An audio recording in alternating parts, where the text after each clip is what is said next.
حدیث پاک سنیں گے آپ کی طبیعت بڑی ٹھنڈی ہوگی۔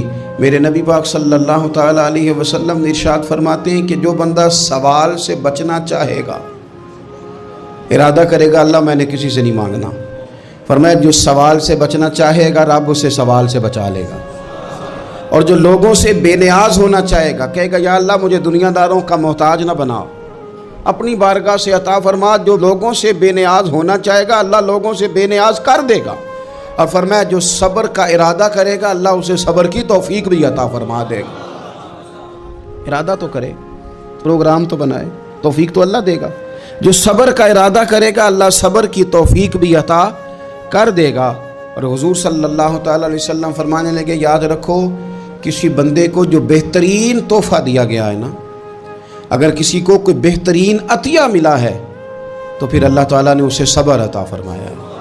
یہ بہترین تحفہ ہے، اس سے زندگی سنور جاتی، اس سے انسان باوقار اور مطمئن ہو جاتا۔